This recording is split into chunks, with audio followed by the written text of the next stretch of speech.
If you're racing an Ironman or Ironman 70.3 this year, do not skip this episode because globally, Ironman has changed its on-course hydration partner again, and on the surface, it looks pretty straightforward.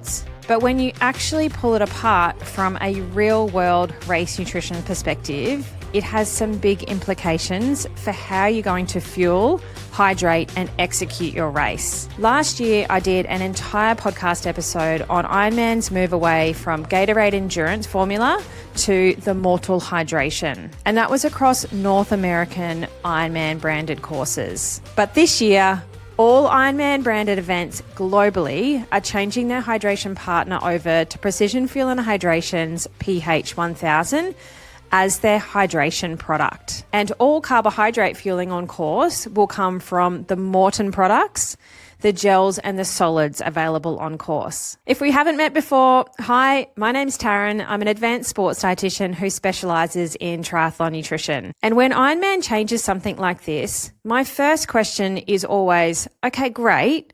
Now, what does it actually mean for an athlete that's about to toe the start line? Because your hydration and fueling needs are highly individual. Everyone sweats differently, everyone loses a different amount of sodium, and a blanket on-course nutrition setup for a race is only going to work for a select few athletes.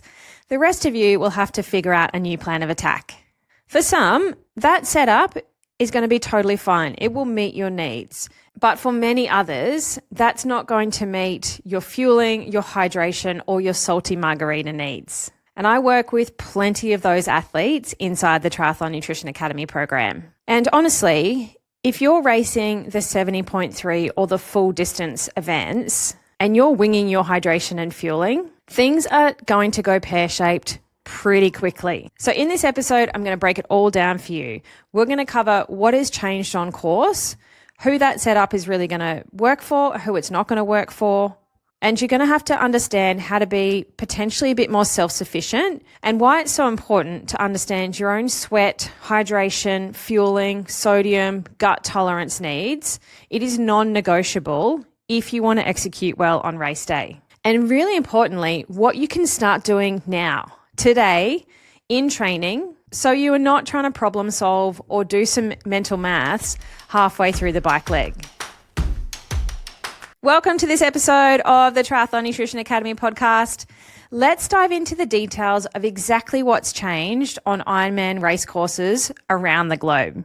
Ironman announced at the end of 2025 that their branded events everywhere in the world, including here in Australia, have changed their official on-course hydration partner to Precision Fuel and Hydration's pH 1000. When mixed as it's intended to be, it will provide 1,000 milligrams of sodium per litre. And it's designed specifically for electrolyte and fluid replacement only. It does not contain any carbohydrate whatsoever.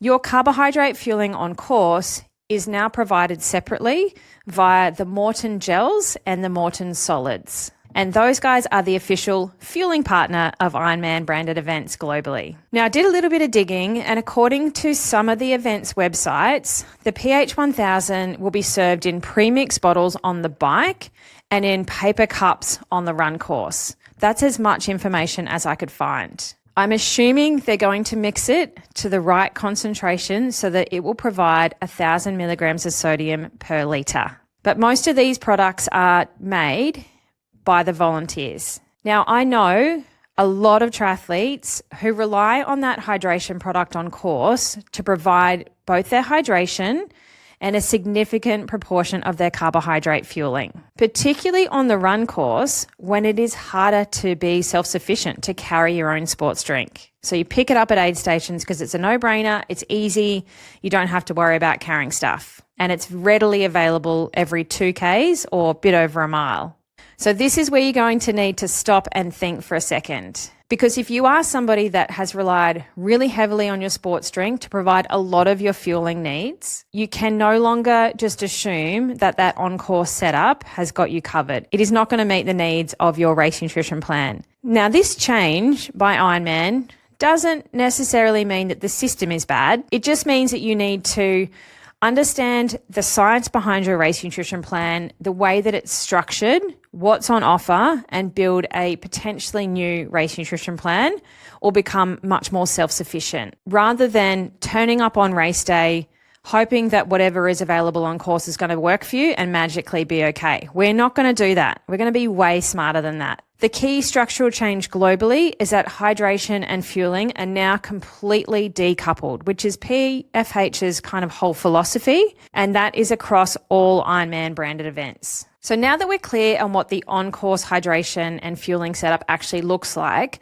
the next question is whether that sodium intake is actually appropriate for you. Because this is where a lot of triathletes get caught out. Hydration and sodium needs are highly individual. Everyone has a different sweat rate, everyone loses different amounts of sodium in their sweat, and there is no single sodium concentration that is magically going to work for everyone on the start line. You also need to understand and think through what is the sodium content of the bottle that they are going to hand to you on course.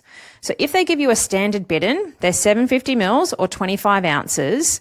If they mix that to concentration, 1,000 milligrams of sodium per litre, and they only pour 750 mils or 25 ounces in, then that bottle, in theory, will provide 750 milligrams of sodium. If they give you the little bidons, the 600 mils or around 20 ounce bottles, and again, if they mix it to the right concentration, that bottle will provide 600 milligrams of sodium. So I think it's going to be really important that you're always checking the event details and then getting comfortable with doing that type of maths to understand what is on offer and what you will hopefully be receiving. From there, you need to ask a really simple but important question. How many bottles per hour am I realistically drinking or need to drink to meet my fluid needs? And does that sodium actually match my individual losses? For some athletes, it will. Their sweat rate, their sodium losses, their drinking behaviour will line up nicely with what is available on course. But for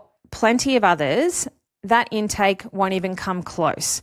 If you are someone with a really high sodium loss in your sweat or really high sweat rate compared to your sodium loss, winging it with the on-course hydration is not going to end well. Which is why understanding your own sweat rate and your sodium losses is so important, and it's not an optional extra when you're getting into those longer distance events. It is a core part of building a race nutrition plan that is actually going to hold together for you on race day. So once you've understood the on-course setup and your own sweat rate and your own hydration needs, the next step is then translating that into a plan that works for you. Importantly, in this new setup, you need to understand where your carbohydrate fueling is going to come from.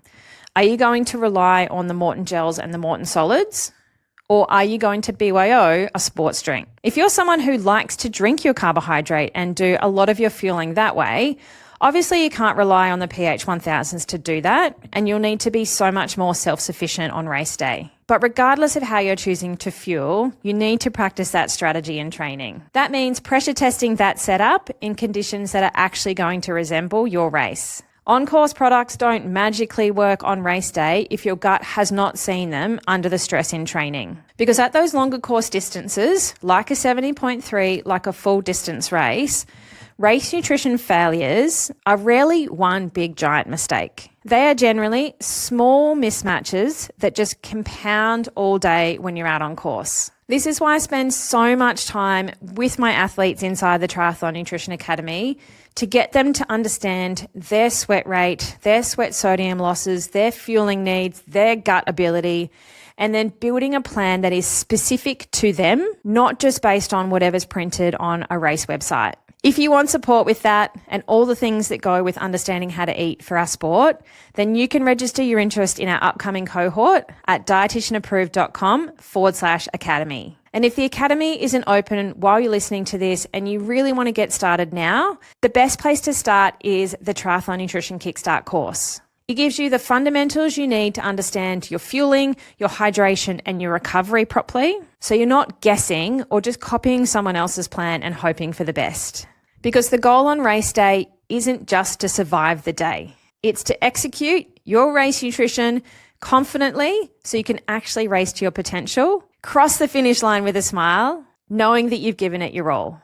So the biggest takeaway I want you to take away is that race nutrition isn't about what's on course. It's about understanding your own body's needs and having a plan that actually works for you. Hydration, sodium, fueling, there is never a one size fits all, especially at those longer course distances. And the athletes who execute well, time and time again, are the ones that have taken the time to understand their own needs and practice their strategy and training so that it's dialed. They've tweaked, they've finessed it, and they know exactly what works for them. So they have full confidence when they toe the start line.